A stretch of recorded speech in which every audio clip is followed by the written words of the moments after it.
اس لیے آپ حیران ہوں گے کہ یہاں بھی 53 میں بھی اور 74 میں بھی عیسائی مشنوں نے، صوبہ خان اور دوسرے بڑے بڑے لیڈروں نے یہ اعلان کیا کہ ہم تحفظ ختم نبوت میں اس موجودہ تحریک میں مرزائیوں کے خلاف ہیں اور مجلس احرار کے ساتھ ہیں۔ یہاں تک چھپا عیسائی اور مسلمان بھائی بھائی، حتیٰ کہ مجلس تحفظ ختم نبوت نے ملتان سے لٹریچر شائع کیا، اور اس لٹریچر کا ایک کتاب کا نام تھا مجاہدین ختم نبوت، ان میں عیسائیوں کا نام بھی شامل کیا ہے۔ پادری کے ایل ناصر نے ایک کتاب لکھی ہے اور اس کو ڈیڈیکیٹ کیا ہے مولانا ثناء اللہ صاحب امرتسری کے نام، عبداللہ معمار کے نام، الیاس برنی کے نام اور دوسرے مولویوں کے نام۔ دونوں کا عقیدہ ہے کہ عیسیٰ علیہ السلام خاتم النبیین ہے۔ جب غیر مشروط آخری کہیں گے آپ کی نگاہ میں بھی عیسیٰ کے بعد کوئی نبی نہیں آئے گا تو خاتم النبیین کون ہوگا؟ تو آپ اور عیسائی ایک ہیں، ہم ہیں جنہیں خدا نے ختم نبوت کا پرچم لہرانے کے لیے دنیا میں بھیجا ہے۔ پہلے 2 دن تو 22-23 جولائی 1974 کے ہیں، جن میں حضور نے مکمل معذرنامہ پیش فرمایا۔ اب اس معذرنامہ میں کیا تھا، اس کا خلاصہ آپ کا ارشاد ہے کہ اس میں مولانا ہم چاہیں گے کہ پہلے تو جو اس کے ہیڈنگز بنائے گئے، جو عنوانات اس میں دیے گئے، آپ وہ عنوانات جو ہیں وہ پڑھ کے اگر سنا دیں تو پھر ہم جی معذرنامے کے جو عناوین تھے کیا کیا ہیڈنگز تھیں جس کے تحت جماعت کا موقف پیش کیا گیا۔ یہ اہم چیز ہے۔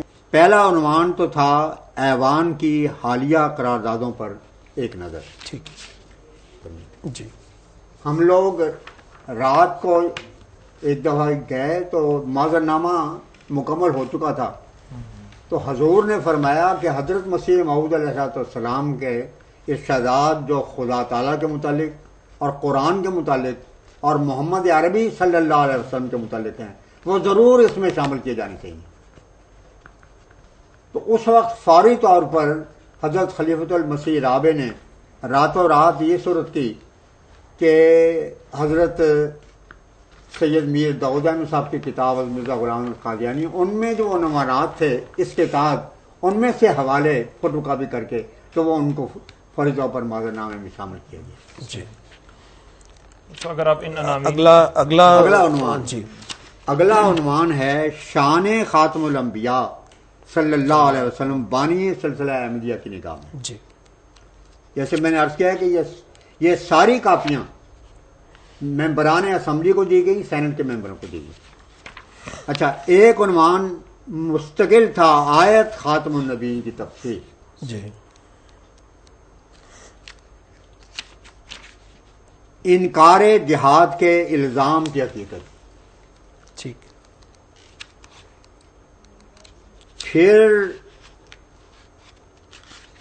عنوان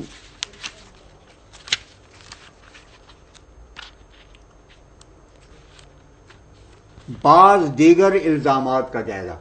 صحیح، اس میں کون کون سے اعتراضات دیے ان گئے تھے؟ میں بعض دیگر الزامات، احمدی دوسرے مسلمانوں کے پیچھے نہ نماز پڑھتے ہیں، نہ جنازہ ادا کرتے ہیں، جی، اور نہ ان سے شادی بیاہ کا تعلق قائم کرتے ہیں۔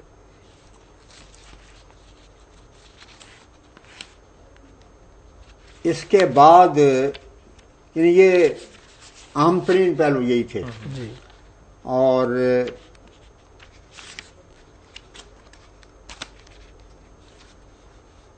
آخری عنوان تھا معزز ارکان اسمبلی کی خدمت میں ایک اہم گزارش، اور اس عنوان کے کچھ ذیلی عناوین بھی بنائے گئے تھے۔ اس کا ایک ذیلی عنوان مطالبات کے نام سے تھا۔ یہ ایک اشتہار تھا جو ان دنوں شائع کیا گیا،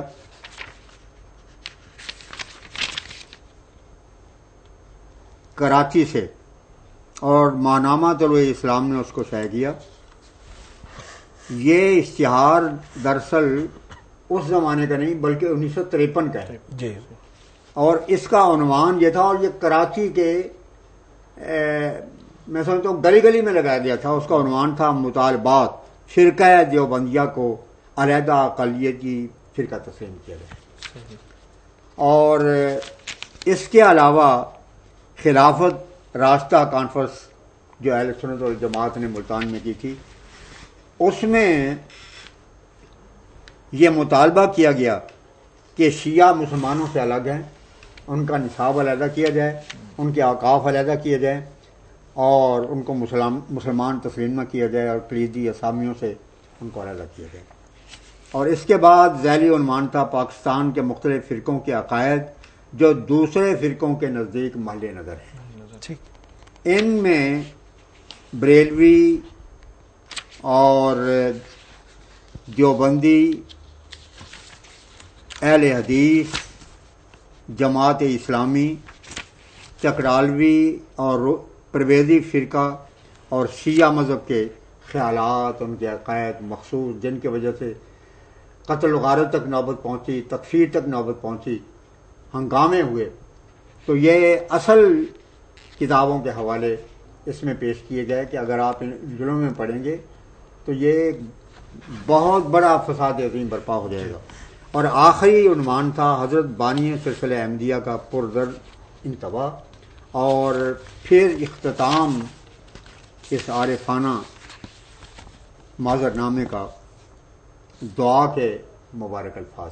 جی وہ سب یہ نہایت اہم دستاویز ہے جماعت احمدیہ کے عقائد کے حوالے سے. یقینی طور اس میں سے موضوعات میں سے کچھ کے نمونے اگر آپ پیش فرمائیں. ہاں، اس میں سے میں یہ بہت ضروری چیز ہے، یہ جو پہلا عنوان ہے ایوان کی حالیہ قراردادوں پر ایک نظر، جی. اس میں یہ بتایا گیا ہے کہ صرف پاکستان نہیں بلکہ دنیا کا مسلمہ بین الاقوامی اصول ہے کہ عقیدہ وہی تسلیم کیا جاتا ہے جس کے اظہار انسان خود کرے. بنیادی حقوق کے لحاظ سے بھی یہ ضروری ہے، اور دنیا کی تاریخ بھی یہی بتاتی ہے. یہ نہیں ہے کہ ایک شخص اپنے تئیں مسلمان کہے اور اس کو کسی اور مذہب کی طرف منسوخ کیا جائے.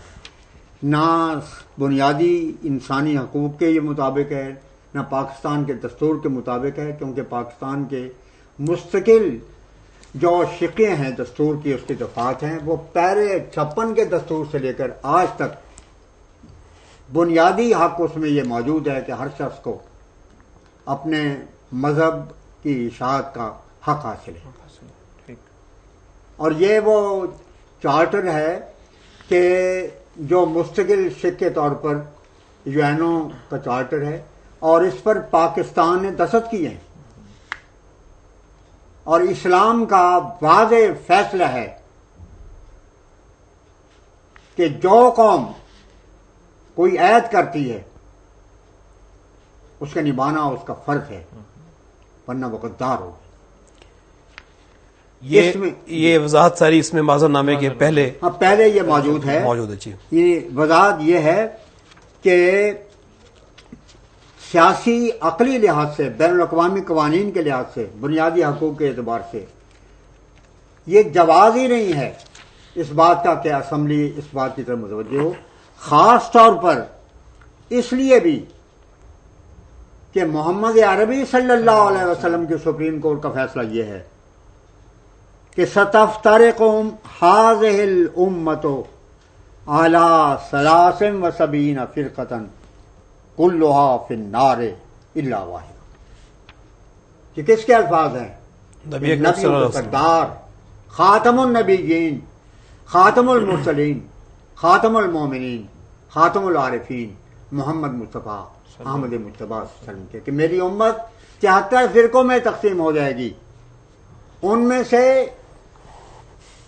72 آگ میں جائیں گے یا آگ لگانا شروع کر دیں گے اور ایک کو الگ کر دیں گے، اور وہی مسلمان فرقہ ہوگا. چنانچہ آگے لکھتے ہیں کہ اس کے متعلق سعودی عرب کے مذہبی پیشوا، جن کو ہم بھی مجھے سمجھتے ہیں، انہوں نے اپنی کتاب مختصر سیرت رسول میں لکھا ہے. آپ کی مراد حضرت محمد بن عبد الوہاب سے؟ حضرت مولانا محمد بن عبد الوہاب رحمۃ اللہ علیہ، جی، جو اپنی صدی کے مجدد تھے، بہت ہی عظیم انسان، توحید کے علمبردار اور سنت کہ ایسے عظیم الشان وہ مجاہد تھے کہ انہوں نے انتہا درجے کی وہ بت پرستی جو اس وقت حجاز میں ہو رہی تھی اس کا نام و نشان تک مٹا دیا. جی بعد میں مبالغے بھی ہوئے. خیر انہوں نے لکھا ہے فہذہ المسئلہ، تو یہ حدیث دیکھے کہ یہ مسئلہ فہذہ المسئلہ تو اجل المسائل فمن فہمہا فہو الفقیہ ومن عامل بہا فہو المسلم.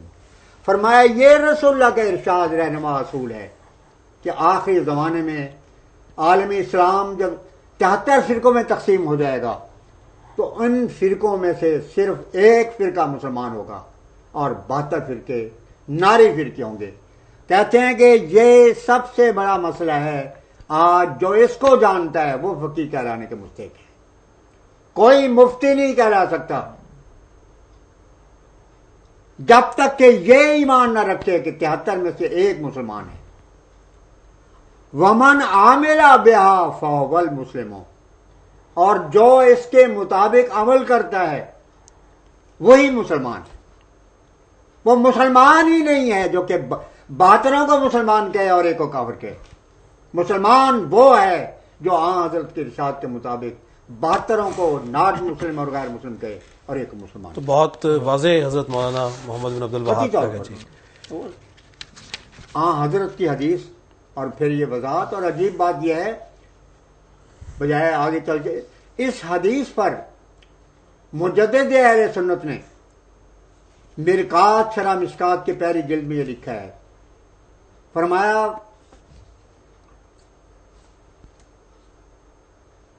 کہ یہ جو 73 فرقے ہیں ان کا تجزیہ کرتے ہوئے آپ نے فرمایا یہ میں سمجھتا ہوں کہ یہ ایک الہامی اور القائی صورت تھی جو وحی ربانی کی شکل میں حضرت علامہ ملا علی قاری حضرت اصل میں ملا کا لفظ اگرچہ افغانستان میں اور دوسری جگہ پر علامہ کے معنوں میں استعمال ہوتا ہے لیکن یہاں اور معنوں میں استعمال ہوتا ہے اس لیے میں علامہ ہی کہہ رہا ہوں.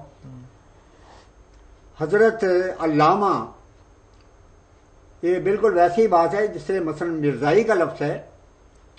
مرزائی کا لفظ یہ آپ غیاث اللغات کو دیکھیں تو مرزائی کے معنی شہزادے کے ہوتے ہیں.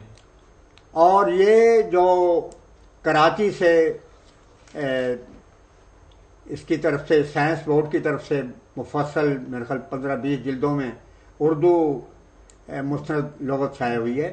اس میں لکھا ہے کہ مرزائی کا لفظ اتنا بڑا لقب تھا کہ سادات کو بھی جب کوئی منصب دیا جاتا ایرانی بادشاہوں کی طرف سے تو وہ مرزائی کا لفظ تھا. جی تو اسی طرح حضرت علامہ علی القاری رحمۃ اللہ علیہ جو مدفون ہے مکہ شریف میں انہوں نے لکھا ہے کہ یہ جو رسول اللہ نے فرمایا ہے والفرقۃ الناجیۃ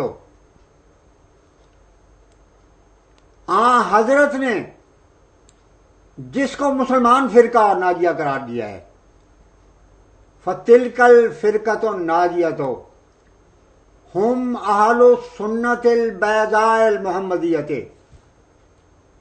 وہ فرقہ اہل سنت میں سے ہے. یعنی وہ حضرت ابوبکر صدیق کو پہلا خلیفہ، حضرت عمر کو دوسرا، حضرت عثمان غنی رضی اللہ تعالی عنہ کو تیسرا خلیفہ اور حضرت علی کو حضرت کے حدیث کے مطابق چوتھا خلیفہ تسلیم کرتی. فرمایا وہ فرقہ جو 73واں ہوگا اور محمد رسول اللہ صلی اللہ علیہ وسلم کی مہر تصدیق کے مطابق مسلمان سمجھا جائے گا وہ اہل سنت والجماعت میں سے ہوگا. مگر اس کی نشانی کیا ہوگی؟ دیکھیں کس طرح آج سے 500 سال پہلے خدا نے الہام کے ذریعے سے محمد رسول اللہ صلی اللہ علیہ وسلم کے ایک عاشق صادق کو رہنمائی فرمائی.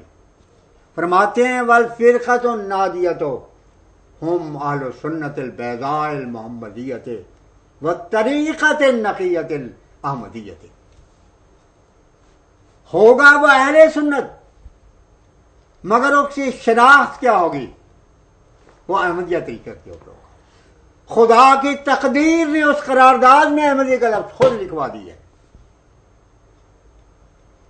قیامت تک خدا نے مور لگا دی کہ فرقہ ناجیہ جس کی نشاندہی محمد صلی اللہ علیہ وسلم نے فرمائی تھی وہ احمدیہ فرقہ یہ ہے جو قرارداد میں جس کا نام دیا گیا. ایک نشان کافی ہے کر دل میں خوف. اچھا اس کے بعد دوسرے موضوعات میں سے کوئی مسلمان کی تعریف.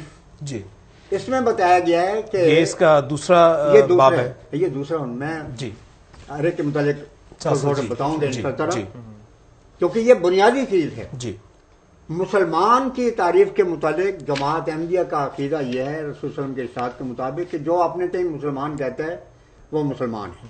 حدیث میں یہ بھی ہے کہ من صلی صلاتنا واستقبل قبلتنا واکل ذبیحتنا فهو المسلم الذی له ذمۃ اللہ و ذمۃ الرسول.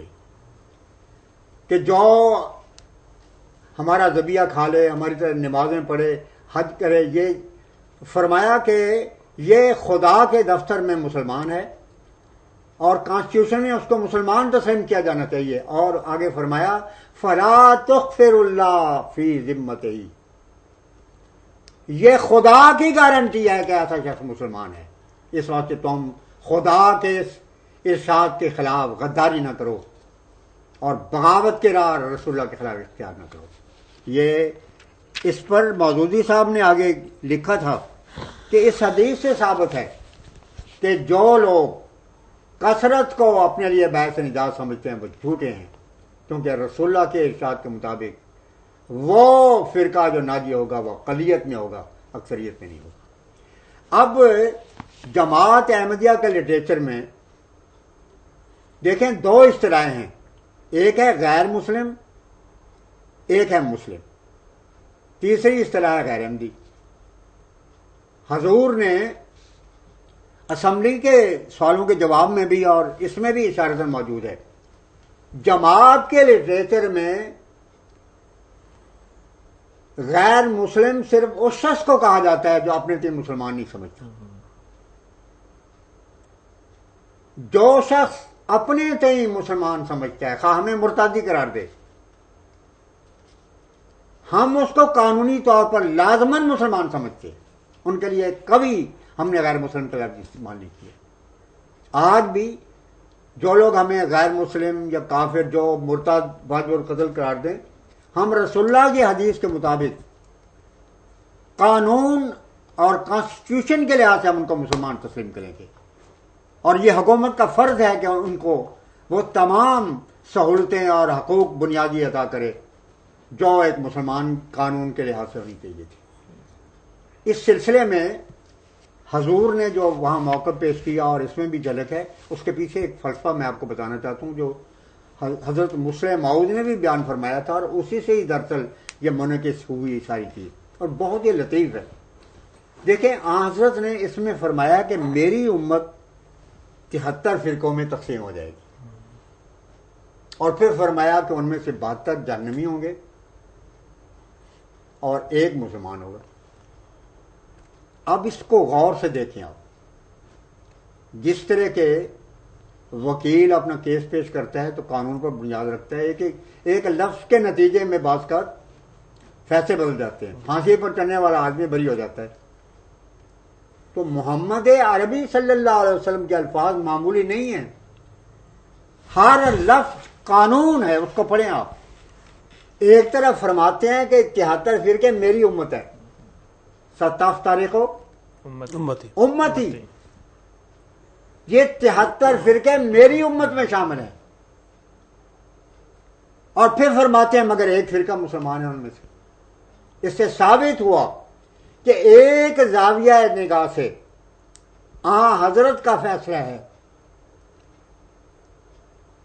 کہ سارے فرقے جو اپنے تئیں مسلمان کہتے ہیں جن میں وہ 72 بھی شامل ہیں جو جہنمی ہیں وہ محمد صلی اللہ کی امت میں شامل ہیں. درست. مگر دوسرا زاویہ نگاہ یہ ہے کہ اس بڑے سرکل کے اندر ایک چھوٹا سا سرکل ہے جو ایک ہے چھوٹا اور باقی 72 اس سے الگ ہے. اب یہ کتنا لطیف اشارہ ہے، کوئی کھربوں روپے لگانے کی کیا ضرورت تھی اس پر؟ محمد صلی اللہ نے فیصلے کیے ہیں. یہ سب سے بڑا ظلم و ستم ہوا ہے کہ ان فیصلوں نے دنیا میں یہ بات اٹھائی کہ اسلام ایسا ناقص مذہب ہے کہ اس میں مسلم کی تعریف ہی موجود نہیں ہے. اور یہ 1400 سال کے بعد کمیونسٹ حکومت کو شرف حاصل ہوا کہ اس ناقص چیز کو شامل کرے کہ اصل تعریف تو یہ تھی. نہ حضرت کے زمانے میں لوگوں کو پتہ چلا، نہ خلفاء کو پتہ چلا، نہ ائمہ اور نہ متکلمین، نہ مفسرین. اور اگر انکشاف ہوا ہے تو بھٹو صاحب پر انکشاف ہوا ہے یا ان کی پارٹی پر انکشاف ہوا ہے. تو میں تو حیران رہ جاتا ہوں، کوئی عاشق رسول اس کا تصور کرے تو غشی داری ہو جاتی ہے اس کے اوپر کہ کیا ہوا ہے. وہ کسی نے کہا ہے کہ ہوا گلاب، یہ غالباً عبید اللہ علیم کا ہوا ہوا گلاب تو کانٹے چبا گیا ایک شخص، بنا چراغ تو گھر ہی جلا گیا ایک شخص. ختم نبوت کا نام لے کے یہ دنیا میں اعلان کیا گیا کہ اسلام کی جو تعریفیں عام بتائی جاتی ہیں وہ غلط ہیں، اصل تعریف اب ہمیں تلاش کرنی چاہیے. اور وہ تعریف یہ ہے کہ غیر مشروط آخری نبی مانے تو مسلمان، نہ مانے تو غیر مسلم. حالانکہ قرآن میں تعریف موجود ہے، من القا الیکم السلام لست مومنا، فرمایا کہ اے مسلمانوں تم یہ نہ حرکت کرنا جنگ کے دوران بھی کوئی شخص تمہیں السلام کہہ دے مسلمانوں والا تم ان کو مسلمان سمجھنا. رسول اللہ کی حدیث ہے جو ہماری طرح نماز پڑھے، روزے رکھے، قبلے کو قبلہ سمجھے وہ مسلمان ہے. اور دیکھو بغاوت نہ کرنا میرے فیصلے کے خلاف، یہ بخاری شریف کی حدیث ہے. جی. اس کے علاوہ ایک عجیب حدیث یہ بھی ہے، بہت کم لٹریچر میں یہ آئی ہے. حضرت خلیفۃ المسیح رابع کی خدمت میں نے ایک سوال جواب کے مجلس کا خلاصہ لکھا خلیفۃ المسیح رابع کی خدمت میں، تو حضور نے فرمایا کہ یہ بالکل نہیں ہے، یہ اس کا فوٹو کاپی بھجوایا جائے. یہ مسند احمد بن حنبل میں حدیث ہے. حضور نے فرمایا کہ اگر کوئی شخص جماعت سے علیحدہ ہوتا ہے تو وہ بھی اسلام کے دائرے سے خارج ہے، جہاد نہیں کرتا وہ بھی دائرہ اسلام سے خارج ہے. جہاد کہنے والوں کے لیے یہ پہلا موقع جو کشمیر کا آیا تھا، اس پر مودودی صاحب نے یہ اعلان فرمایا کہ یہ شرن ناجائز ہے بالکل. جی. تو رسول اللہ نے فرمایا کہ جہاد کے وقت جو جہاد میں نہیں جاتا وہ دائرہ اسلام سے خارج ہے. صحابہ نے عرض کیا کہ یا رسول اللہ پر ہم ایسے شخص کو غیر مسلم کہیں. حضور نے کیا فرمایا؟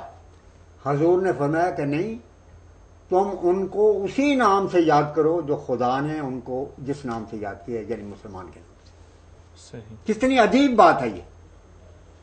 حضور نے فرمایا کہ یہ حقیقی مسلمان کی تعریف ہے کہ جماعت میں امام کے ماتحت ہے، وہ جہاد میں شامل ہوتا ہے. جو نہیں کرتا وہ اس اسلام سے ضرور خارج ہے جو خدا اور محمد صلی اللہ کے دفتر میں اسلام ہے. حقیقی اسلام کے دائرے سے یہ سب خارج ہیں. لیکن جہاں تک قانون، دستور، کانسٹیٹیوشن کا تعلق ہے، رسول اللہ فرماتے ہیں جو اپنے سے ہی مسلمان کہتا ہے،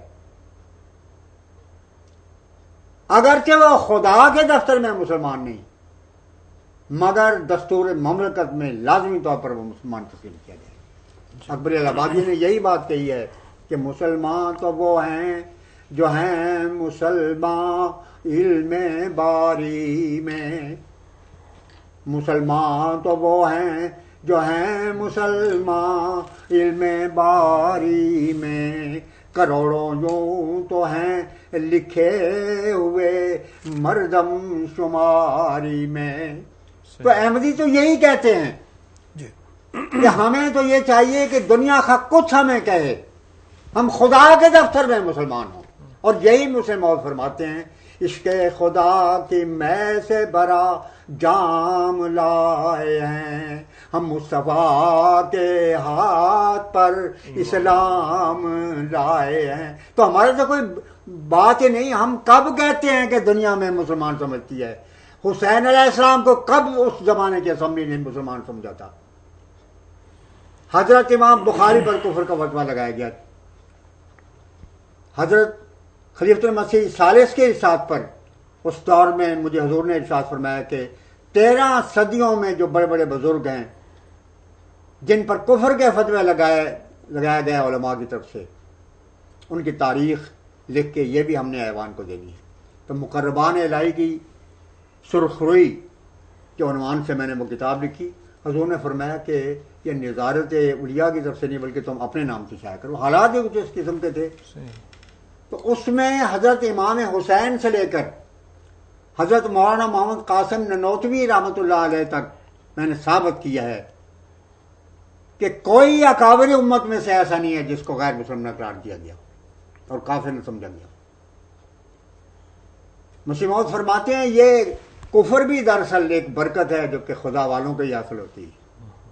بلکہ بعض صوفیاء کے تو کشف ہیں، لکھا ہے کہ ایک شخص سے قبر میں سوال کیا گیا کہ تمہیں کسی نے کافر بھی کہا یا نہیں کافر کہا؟ کہنے کہ مجھے تو کئی فرقے کافر کہہ کے چلو پھر تمہاری نجات ہوگی، یہی کافی ہے کہ تمہیں کافر کہا گیا. جی ہے بہت سہل مسلمان کو کافر کہنا، کاش کوئی کافر بھی مسلمان بنایا ہوتا.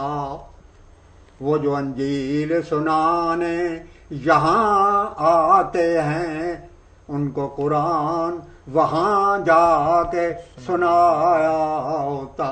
بات اتنی ہے ساری. اور اب اس کے بعد یہ تو تھا نا کہ مسلمان کی تعریف کے بارے میں جماعت کا موقف. اس میں یہ ہے کہ فتاوی کفر کی حیثیت اتنی ہے جی کہ ایک دستوری اسلام ہے، ایک حقیقی اسلام ہے. تو کفر کے فتووں کا تعلق جو ہے وہ حقیقی اسلام کے متعلق سمجھنا چاہیے. دستور اسلام کے لحاظ سے تو جو شخص اپنے سے مسلمان کہتا ہے وہ مسلمان. اس کے بعد خاتم النبیین کے مقام کے مطابق یہ تحریریں تو ایسی ہیں کہ میں سمجھتا ہوں 1400 سال کے عشق رسول کے لٹریچر کو اگر آپ اکٹھا کریں ایک پڑھنے میں وہ سارا لٹریچر ہو، حضرت مسیح موعود علیہ السلام کی ایک تحریر ہو تو یہ پڑھنا بھاری رہے گا. میں نمونے کے طور پر جس میں تحریرات دی گئی ان میں سے آپ ایک نمونے کے طور پر میں عرض کرنا چاہتا ہوں. جی ذات باری کے عرفان کے بجائے میرے خیال آن وسلم کی شان کے متعلق جی یہ زیادہ واضح رہے گا. یہ اللہ تعالیٰ کے شان کے متعلق، پھر قرآن مجید کی شان، پھر آن حضرت صلی اللہ علیہ وسلم کی شان. انسان کی روح وچ کر اٹھتی ہے. یعنی صرف آپ اگر عربی قصیدہ ہی پڑھیں، حضرت مسیح موعود نے فرمایا کہ جب میں لکھ چکا تو خدا نے مجھے بشارت دی کہ جو شخص اس کو حفظ کرے گا، ایک تو یہ کہ خدا تعالیٰ اس کی بصیرت میں اور اس کے ایمان میں اضافہ کرے گا، اس کو زیارت محمد میں نصیب ہوگی. اور یہ عملاً ایسا ہوا. حضور فرماتے ہیں جب ہم یہ حضرت مسیح موعود علیہ السلام کے وجہ ظافرین اقتباسات کا نمونہ ہے. اور یہ سارے اقتباسات ممبران اسمبلی کے سامنے معذرنامے پیش کیے گئے. بالکل پیش کیے. اس کے علاوہ صرف یہ معذر نامہ نہیں دیا گیا، شاید آگے یہ ذکر بھی ہو، ضمیمے کے طور پر کئی کتابیں بھی پیش کی گئی. مثلا خاکسار نے ایک کتابچہ لکھا تھا جس میں کہ تمام صلاح امت کے معنی ختم نبوت کے وہ اس میں شامل کیا گیا. خود مسیح موعود علیہ السلام نے جو تعریف کی ہے اس بارے میں ایک کتاب ہم مسلمان ہیں، عربی، اردو، فارسی، وہ بھی ساتھ شامل تھی. اسی طرح حضور کے وہ خطبات جو کہ کشمیر کے اسمبلی کے وقت حضور نے دی جس میں خاتم النبیین کے معنی بیان کیے. اور ایک کتابچہ ہم کیوں مسلمانوں کے پیچھے نماز جنازہ نہیں پڑھتے، یہ کتابچہ آگے اس کا ذکر آ رہا ہے. جی وہ آگے ہم تو وہ 8-10 کے قریب کتابیں بھی ساتھ دی گئی تھی. جی جی اچھا. اور ہر ایک میں شان خاتم النبیین کا ذکر آتا ہے. حضرت مسیح موعود علیہ السلام نے سراج منیر میں فرمایا جب ہم انصاف کے نظر سے دیکھتے ہیں ایک ایک لفظ سونے کے پانی سے لکھنے والا ہے اور اسی طرح چمک رہا ہے قیامت تک لیے جس طرح کے چاند اور ستارے چمکتے ہیں. اور صاف نظر آتا ہے کہ عشق رسول کے چشمے سے ہی نکلے ہوئے الفاظ. جب ہم فرماتے ہیں جب ہم انصاف کے نظر سے دیکھتے ہیں تو تمام سلسلہ نبوت میں سے اعلیٰ درجے کا جواں مرد نبی اور زندہ نبی، یہ صرف مسیح موعود علیہ السلام نے استعمال کیا لفظ، اور خدا کا اعلیٰ درجے کا پیارا نبی صرف ایک مرد کو جانتے ہیں، یعنی وہی نبیوں کا سردار، رسولوں کا فخر، تمام مرسلوں کا سرتاج، جس کا نام محمد مصطفیٰ احمد مصطفیٰ صلی اللہ علیہ وسلم ہے.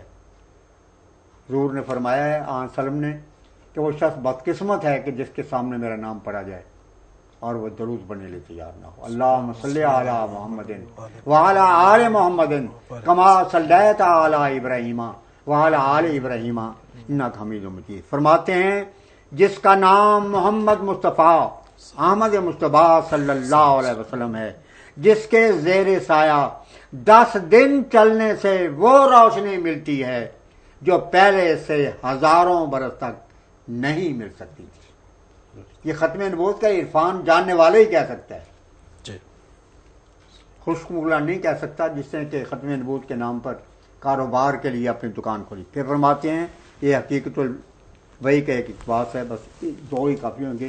ایک اقتباس تجلیات الہیہ کا بھی ہے.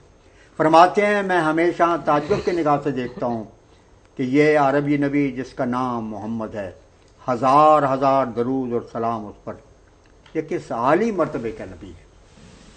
اس کے عالی مقام کا انتہا معلوم نہیں ہو سکتا اور اس کی تاثیر قدسی کا اندازہ کرنا انسان کا کام نہیں.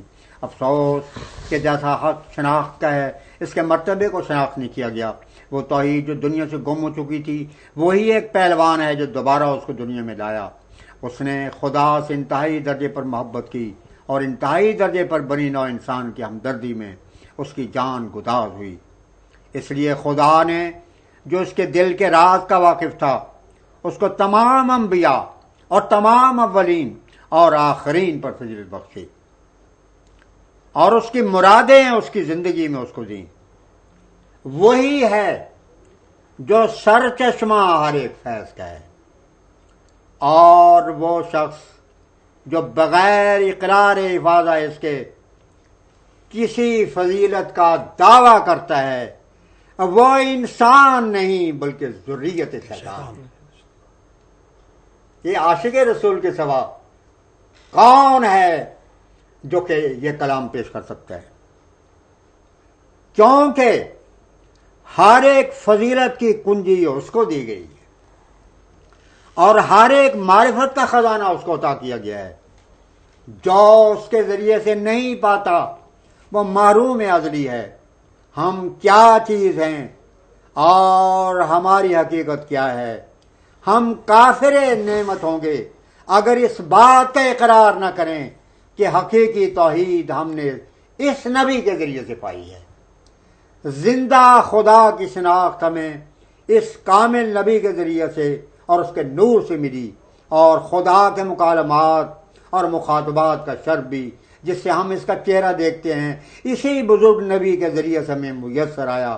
اس آفتاب ہدایت کی شعاع دھوپ کی طرح ہم پر پڑتی ہے اور اس وقت تک ہم منور رہ سکتے ہیں جب تک کہ ہم اس کے مقابل پر کھڑے ہوں.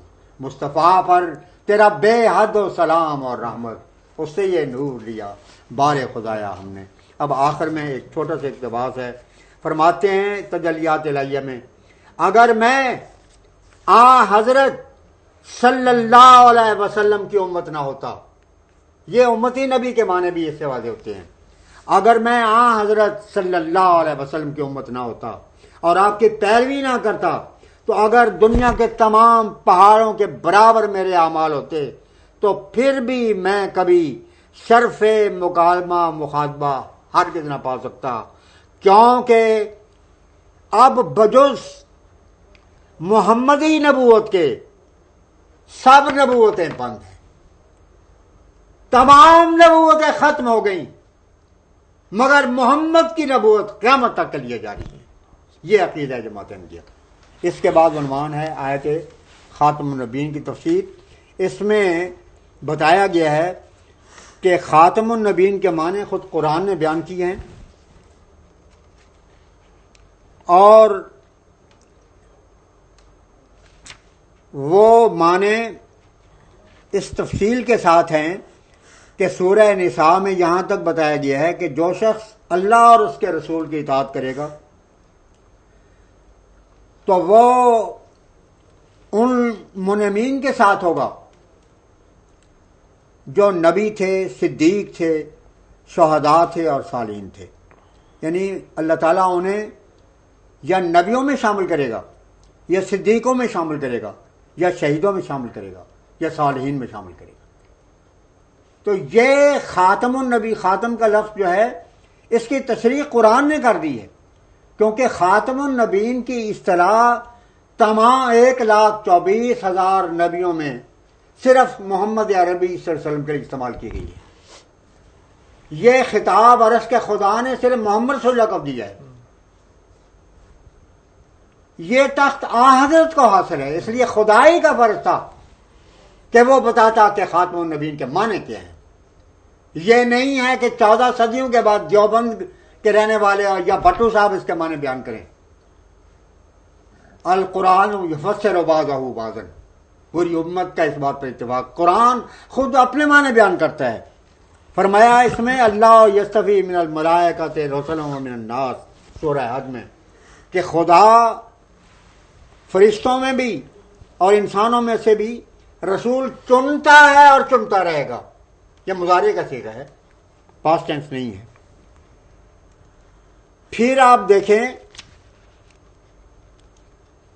کہ اسی یہ قرآن مجید میں اللہ تعالیٰ نے فرمایا کہ یا بنی آدم اما یاتینکم رسل منکم یقصون علیکم آیاتی فمن اتقی واصلح فلا خوف علیہم ولا هم یحزنون۔ اے بنی آدم، اگر تمہارے پاس میرے رسول ہیں جو میری آیتیں تم کو پڑھ کر سنائیں، تو جو لوگ تقوی اختیار کرتے ہوئے ان کی باتوں پر کان دھریں گے اور اصلاح کے طریقے اختیار کریں گے، ان کو آئندہ کسی قسم کا خوف نہ ہوگا اور نہ ہی گزشتہ غلطیوں پر انہیں کسی قسم کا غم ہوگا۔ اس میں لکھا ہے، اس آیت میں صاف بتایا گیا ہے کہ امت محمدیہ میں رسول آتے رہیں گے۔ اس کے بعد لغت عرب کے روح سے خاتم النبیین کے معنی، پھر آخر میں یہ بتایا گیا ہے کہ خاتم کا لفظ کوئی نیا لفظ نہیں ہے، زبان عربی میں یہ ہزاروں سال پہلے سے استعمال ہوتا ہے، اور اس کے معنی ہمیشہ اگر وہ ترکیب میں استعمال کیا جائے، اضافت میں استعمال کیا جائے، تو اس کے معنی یقینی طور پر افضل کے ہوتے ہیں۔ اس کی مثالیں پھر پیش کی گئی ہیں، خاتم الشعراء، خاتم العلماء، خاتم الاولیاء، خاتم الائمہ، خاتم المجاہدین، خاتم المحققین۔ خود رسول صلی اللہ علیہ وسلم نے خاتم المہاجرین حضرت ابن عباس کو قرار دیا ہے۔ خاتم الخلفاء حضرت علی کے لیے استعمال کیا گیا ہے۔ خاتم الاولیاء کا لفظ تفسیر میں موجود ہے۔ تو یہ اسی طرح تلی خاتم الاوصیاء ہے، منار الرضا میں موجود ہے۔ شیخ صدوق کو خاتم المحدثین کہا گیا ہے۔ ابو الفضل شہاب کو خاتم الاولیاء قرار دیا گیا ہے۔ خود دیوبندی علماء انور شاہ کشمیری صاحب کو خاتم المحدثین لکھتے ہیں۔ تو یہ کوئی نئی ڈکشنری نہیں ہے، عربی زبان میں قرآن نازل ہوا ہے، پشتو میں نہیں نازل ہوا، نہ پنجابی میں نازل ہوا۔ یہ ساری جو مثالیں ہیں یہ یہ سارے معذر نامہ ہی کو میں پیش کر رہا ہوں، اپنی طرف سے کوئی بات نہیں کہہ رہا۔ بالکل، جو بات اگر کسی جگہ کہنے کی ضرورت ہو تو وہ میں ساتھ بتا دیتا ہوں وضاحت کرتے ہوئے۔ اور پھر قرآن مجید کی آیات کے بعد پھر احادیث کے روح سے بتایا گیا ہے کہ مثلا خود رسول پاک صلی اللہ علیہ وسلم کی حدیث ہے کہ لو عاشا لکان صدیق النبیہ، جی حضرت ابراہیم آپ کے فرزند جب فوت ہوئے تو اس موقع پر حضور نے ابن ماجہ کی حدیث ہے کہ اگر میرا یہ بیٹا زندہ ہوتا، زندہ رہتا، تو وہ یقینی طور پر سچا نبی ہوتا۔ وفات سے پہلے خاتم النبیین کی آیت نازل ہو چکی تھی 5 ہجری میں، اور حضرت ابراہیم کا وصال جو ہے وہ 2-3 سال کے بعد ہوا ہے۔ تو اب اگر اس کے معنی ختم کرنے کے ہوتے، حالانکہ قرآن میں خاتم کا لفظ ہے، خاتم کا لفظ نہیں ہے۔ عربی میں عالم کے اور معنی، عالم کے بالکل اور معنی ہیں۔ خاتم کے معنی مور کے ہوتے ہیں، اور مور بادشاہ کو ملتی ہے جو سب سے افضل ہوتا ہے، اور وہ تصدیق بھی کرنے کے لیے ہوتی ہے۔ یہ میں وضاحت کے لیے اتنا عرض کروں، حضرت خلیل مسیح رابع کے ارشاد کے مطابق ایک سوال و جواب کی مجلس تھی، تو وہاں کوئٹے کے ایک غالباً وکیل تھے اور جج بھی تھے ایک، تو یہ مسئلہ شروع ہوا۔ میں نے کہا آپ کے لیے تو بڑی واضح چیز ہے، مثلا عدالت کی طرف سے یہ لکھا ہوتا ہے کہ مور عدالت سے جاری ہوا، مور عدالت سے بند ہوا نہیں کوئی استعمال کرتا، تو مور جاری کرنے کے لیے ہوتی ہے، اور جاری فیضان وہ کرتا ہے جو سب سے افضل ہوتا ہے۔ تو اس لیے یہ بالکل واضح بات ہے۔ قرآن حضرت نے یہ نہیں فرمایا کہ آیت خاتم النبیین نازل ہو چکی ہے، اس واسطے اگر زندہ بھی رہتا تب بھی نبی نہیں بن سکتا تھا۔ اس کے معنی امام اہل سنت نے یہ لکھی، کل میں نے اشارہ کیا تھا، یہاں حوالہ بھی موجود ہے، یہ موضوعات کبیر علامہ علی القاری صفحہ 69 میں موجود ہے۔ فرماتے ہیں فلا يناقض قولہ تعالی خاتم النبیین اذ المعنی، یہ 500 سال پہلے گزرنے والے ایک بلند پائے عالم دین اور مجدد اہل سنت کے معنی ہیں۔ فرماتے ہیں کہ اذ المعنی انہ لا یاتی نبی بعدہ ینسخ ملتہ ولم یکن من امتہ۔ فرمایا کہ خاتم النبیین کے معنی صرف یہ ہیں کہ اب حضرت صلی اللہ علیہ وسلم کے بعد ایسا نبی نہیں آ سکتا جو آپ کی شریعت کو منسوخ کرے اور آپ کو امتی نہ ہو، یہ شرط ہے دراصل، اور یہ معنی ہیں خاتم النبیین کے۔ اب اس کے بعد ہے انکار جہاد کے الزام کی حقیقت۔ اس میں حضرت مسیح موعود علیہ السلام کے حوالوں سے پہلے یہ ثابت کیا گیا ہے کہ قرآن مجید کا ایک ایک لفظ قیامت تک کے لیے ہے۔ قرآن میں جہاد کا لفظ کئی معنوں میں استعمال ہوا ہے۔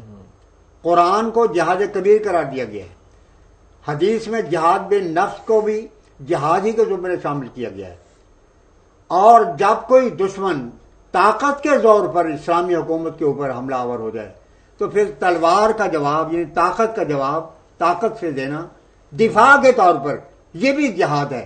مگر یہ جہاد، باقی جہاد ہر وقت جاری ہیں۔ قرآن کا جہاد، نفس کا جہاد، قرآن کے روح سے تو جاہدوا باموالکم وانفسکم، جہاد بے نفس بھی ہے، جہاد بے اموال بھی ہے۔ اس کے لیے کوئی وقت جو ہے مخصوص نہیں۔ مگر جہاں تک جہاد بے سیف کا تعلق ہے، قرآن خود کہتا ہے کہ ان لوگوں سے لڑائی کرو جو تم سے لڑائی کرتے ہیں۔ قاتلو کا لفظ اور کہا کہ الذین یقاتلونکم، جو تم سے جنگ کرتے ہیں دفاع کے طور پر تمہارے فرض، بلکہ چنانچہ پہلی آیت جو ہے جو کہ جہاد کے فرض ہونے کے سلسلے میں نازل ہوئی، وہ بڑی واضح کون سی؟ یہ سورہ حج کی ہے، اذن للذین یقاتلون بانہم ظلموا، اذن للذین یقاتلون بانہم ظلموا وان اللہ علی نصرہ لقدیر۔ فرمایا ان لوگوں کو جنگ کرنے کی اجازت دی جاتی ہے۔ کن لوگوں کو؟ آگے کیا آیت ہے؟ بانہم ظلموا، بانہم ظلموا، ان پر ظلم کیا گیا ہے، اور اتنا بڑا ظلم کہ انہیں اپنے وطن سے بھی نکلنا پڑا ہے اور ہجرت کر کے ایک دوسرے مقام پر آنا پڑے۔ فرمایا ہم ان کو اجازت دیتے ہیں یہی وجہ ہے کہ حضور صلی اللہ علیہ وسلم نے جب تک کہ حضور مکے میں رہے یہی فرمایا. ایک حدیث میں موجود ہے، خود تکلیفیں برداشت کی صحابہ کے متعلق جہاں لکھا ہے کہ حضور تشریف لے جا رہے تھے گلی میں، تو آل یاسر جو تھے ان میں سے بعض بزرگ ان کو تکلیفیں دی جا رہی تھی، مارا پیٹا جا رہا تھا. حضور علیہ السلام رکت سے بھر گیا، فرمایا اصبروا علی یاسر، اے آل یاسر صبر سے کام لو. اللہ کا یہی ارشاد ہے. حضرت سمیہ سب سے پہلے شہید ہوئی اور ابو جہل نے نیزہ ان کی شرمگاہ میں چبو کے ان کو شہید کیا، مگر پھر بھی حضور نے فرمایا کہ صبر کرنا چاہیے تھا. مگر جب حضور صلی اللہ علیہ وسلم، یہی مسیح موعود صاحب کی بات یہاں پر موجود ہے کہ 13 سال تک حضور نے صبر کیا، پھر آپ نے ہجرت کی، ہجرت کے باوجود ان ظالموں نے تعاقب کیا اور پھر حملہ آور ہو گئے. اس موقع پر خدا نے اذن دیا ہے. یہ ہے جہاد کی حقیقت اور یہی حقیقت ہے. آگے پھر اس میں بتایا گیا ہے کہ ائمہ دین بھی جہاد بے سیف کے متعلق وہی نظریہ رکھتے ہیں جو بانی جماعت احمدیہ نے پیش کیا تھا. چنانچہ سید احمد بریلوی رحمۃ اللہ علیہ نے جب ان سے پوچھا گیا کہ انگریزوں کے خلاف جہاد جائز ہے نہیں، تو انہوں نے فرمایا کہ ہم سرکار انگریز پر کس سبب سے جہاد کریں اور خلاف اصول مذہب طرفین کا خون بلا سبب گرا دیں. سرکار انگریزی کو منکر اسلام ہے مگر مسلمانوں پر کچھ تعدی اور ظلم نہیں کرتی اور نہ ان کو فرض مذہبی اور عبادت لازمی سے روکتی ہے. یہ کون کہہ رہے ہیں؟ حضرت سید احمد صاحب بریلوی رحمۃ اللہ علیہ جو 13ویں صدی مجدد تھے اور جن کا مرکز مبارک بالا کوٹ میں. ہم ان کے ملک میں اعلانیہ آواز کہتے اور ترویج کرتے ہیں، وہ کبھی مانے اور مزاحم نہیں ہوتے، بلکہ اگر ہم پر کوئی زیادتی کرتا ہے تو اس کو سزا دینے کو تیار ہے. حضرت شاہ اسماعیل صاحب شہید کا فتویٰ یہ ہے کہ گورنمنٹ انگلیشیا سے ہمارا کوئی جہاد نہیں اور ہم براہ راست سکھوں کے خلاف جہاد کر رہے ہیں. اہل حدیث عالم جن کو شیخ الکل کہتے ہیں، آگے تفصیل آئے گی، حضور نے جو اس جہاد کے موضوع پر کہا. فتاوی نظیریہ جلد 4 کا ایک ٹکڑا اس میں ہے. حضور نے اس کے پوری عبارت پڑھ کے سنائی تھی، وہ اپنے وقت پر میں بھی سناؤں گا متعلقہ حصہ کے لحاظ سے. جبکہ شرط جہاد کی اس دیار میں معدوم ہوئی تو جہاد کا یہاں کرنا سبب ہلاکت اور معصیت ہوگا. یہ مولوی نذیر حسین صاحب یہ مولوی سید نذیر حسین صاحب شیخ الکل جن کے شاگردوں میں مولوی محمد حسین بٹالوی بھی تھے، یہ ان کا فتویٰ ہے. اور یہ فتویٰ مسیح موعود علیہ السلام کا فتویٰ تو 1900 میں دیا گیا ہے اور یہ 1857 کے قریب کا ہے. پھر خلیفۃ المسلمین کا فتویٰ اس میں درج ہے کہ خلیفۃ المسلمین نے 1857 میں اس مضمون کا فتویٰ لکھ کر انگریزوں کو دے دیا کہ ہندوستان کے مسلمانوں کو انگریزوں سے نہیں لڑنا چاہیے کیونکہ وہ خلافت اسلامیہ کے حلیف اور مددگار ثابت ہو چکے ہیں. یہ خلیفۃ المسلمین ترکی کا تھا اور 1857 میں تھا اور جماعت قائم کب ہوئی ہے؟ 1889 میں. اور فتویٰ کب دیا ہے مسیح موعود نے؟ 1900. یہ حقیقت ہے. پھر علماء اسلام لاہور کا فتویٰ جن میں بڑے بڑے اکابر علماء کے دستخط ثبت ہیں، یہ پیش کیا گیا. پھر مولوی محمد حسین صاحب بٹالوی کا فتویٰ رسالہ اشاعت السنہ میں کہ اہل اسلام ہندوستان کے لیے گورنمنٹ انگریزی کی مخالفت اور بغاوت حرام ہے. رسالہ اشاعت السنہ. مفسدہ 1857 میں جو مسلمان شریک ہوئے تھے وہ سخت گناہگار اور بحکم قرآن و حدیث مفسد اور باغی اور بد کردار تھے. اب تو ملا نے بنا دیا نا کانگریس کی وجہ سے یہ تحریک آزادی تھی، حالانکہ تحریک بربادی تھی مسلمانوں کے لیے. تو مولوی محمد حسین صاحب بٹالوی جو ان کی نگاہ میں سب سے پہلے محافظ ختم نبوت ہیں، وہ کہتے ہیں کہ 1857 میں فساد کرنے والے قرآن اور حدیث کی روح سے مفسد تھے، دہشت گرد تھے، باغی تھے اور بد کردار تھے۔ اس گورنمنٹ سے لڑنا یا ان سے لڑنے والوں کی خواہ ان کے بھائی مسلمان کیوں نہ ہو کسی نو سے مدد کرنا سری غدر اور حرام ہے۔ یہ میں بتانا ضروری سمجھتا ہوں اس موقع پر کہ مولوی محمد حسین صاحب بٹالوی نے اس موضوع پر مسلسل مضامین اشاعت و سنہ میں شائع کیے۔ الاقتصاد فی مسئلۃ الجہاد شائع کیا اور اس میں واضح کیا کہ ہم اس وقت ہمارا معاہدہ ہے انگریز حکومت کے ساتھ۔ اس وقت جہاد کرنے والے فساد کرتے ہیں، دراصل وہ ٹیررسٹ ہیں، وہ باغی ہیں اور مفسد ہیں۔ اس پر گورنمنٹ انگریزی نے ان کو 4 مربع زمین دیے، خود انہوں نے اعتراف کیے۔ صحیح۔ اور اس کے علاوہ شمس العلماء کا خطاب دیا۔ چنانچہ آپ اگر 1911 کے ایڈورڈ کے تاج پوشی کی اگر آپ رفتار دیکھیں،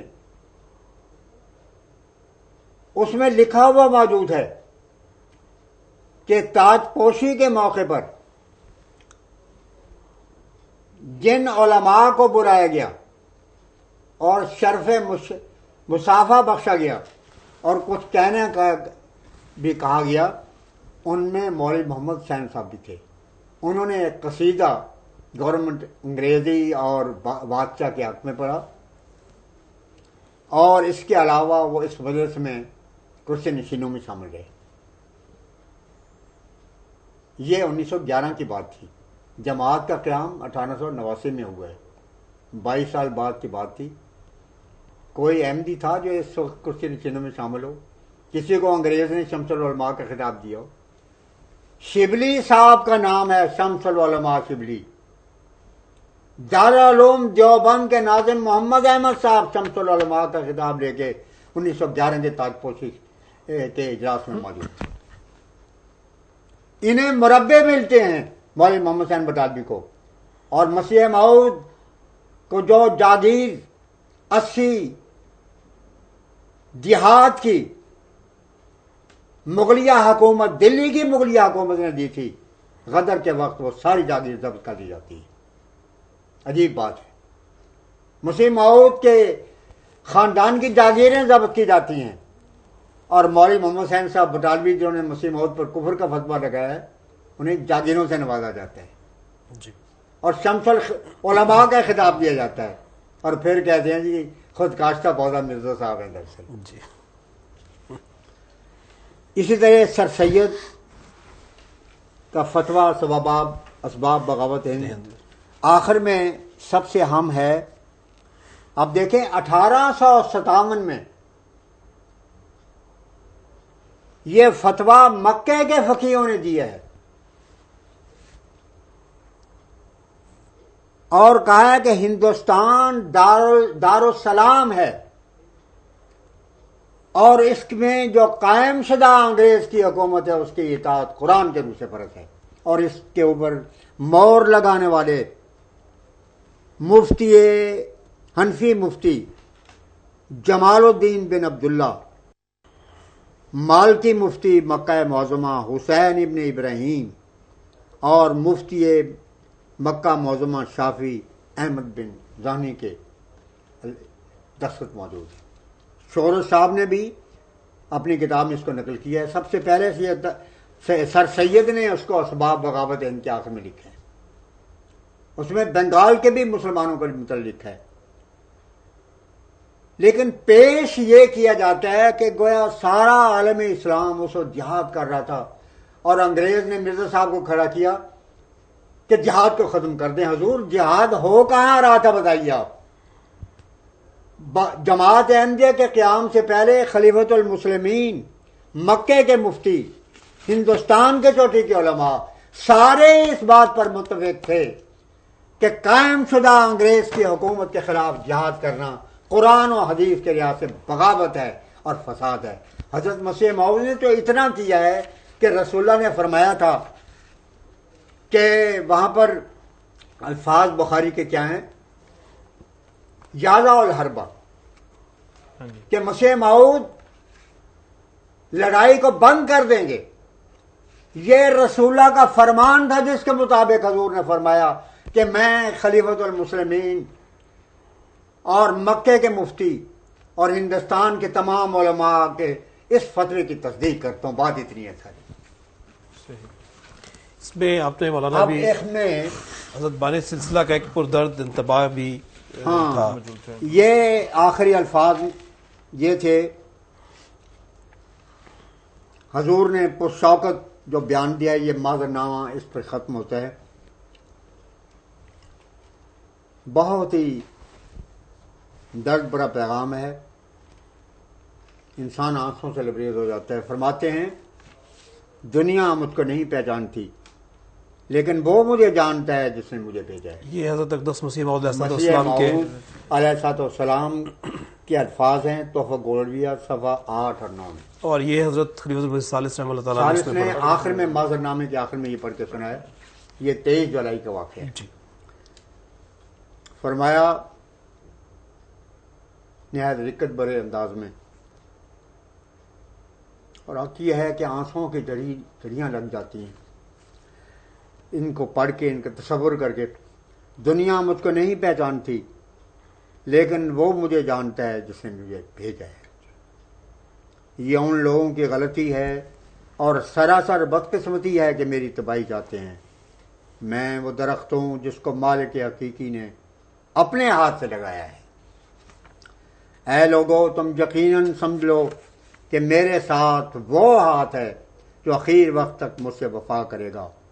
اگر تمہارے مرد اور تمہاری عورتیں اور تمہارے جوان اور تمہارے بوڑھے اور تمہارے چھوٹے اور تمہارے بڑے سب مل کر میرے ہلاک کرنے کے لیے دعائیں کریں یہاں تک کہ سجدہ کرتے کرتے ناک گل جائے اور ہاتھ شل ہو جائیں, تب بھی خدا ہرگز تمہاری دعائیں نہیں سنے گا اور نہیں رکے گا جب تک وہ اپنے کام کو پورا نہ کرے.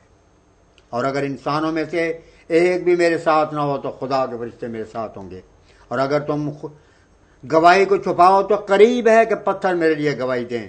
بس اپنی جانوں پر ظلم مت کرو. کاذبوں کے اور منہ ہوتے ہیں اور صادقوں کے اور خدا کسی امر کو بغیر فیصلے کے نہیں چھوڑتا. میں اس زندگی پر لعنت بھیجتا ہوں جو جھوٹ اور افتراء کے ساتھ ہو, اور نیز اس حالت پر بھی کہ مخلوق سے ڈر کر خالق کے امر سے کنارہ کشی کی جائے. وہ خدمت جو عین وقت پر خدا بند قدیر نے میرے سپرد کی ہے اور اسی کے لیے مجھے پیدا کیا ہے, ہرگز ممکن نہیں کہ میں اس میں سستی کروں. اگرچہ آفتاب ایک طرف سے اور زمین ایک طرف سے باہم مل کر کچلنا چاہیں, انسان کیا ہے معاشیرہ.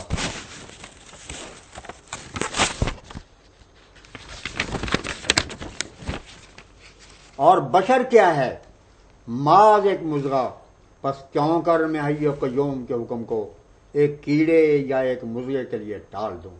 جس طرح خدا نے پہلے مامورین اور مکذبین میں آخر ایک دن فیصلہ کر دیا, اسی طرح وہ اس وقت بھی فیصلہ کرے گا.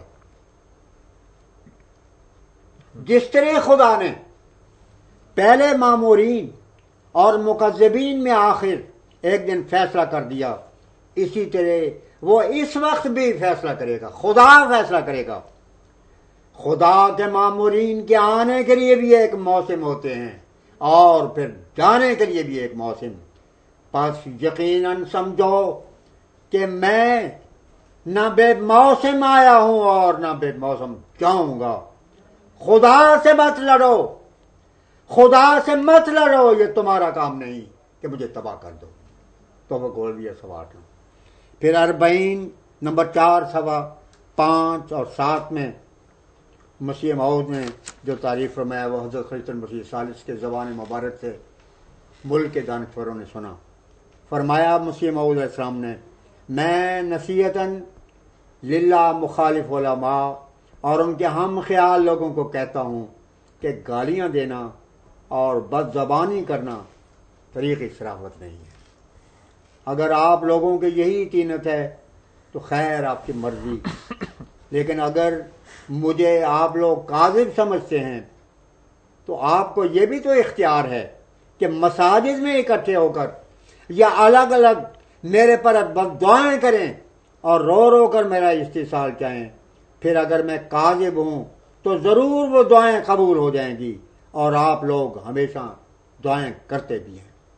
میں ضمن عرض کرتا ہوں مسیح موعود کے ایک شعر اس وقت ذہن میں آ گیا تھا. میں اگر کاذب ہوں کذابوں کی دیکھوں گا سزا، پر اگر صادق ہوں پھر کیا عذر ہے روز شمار.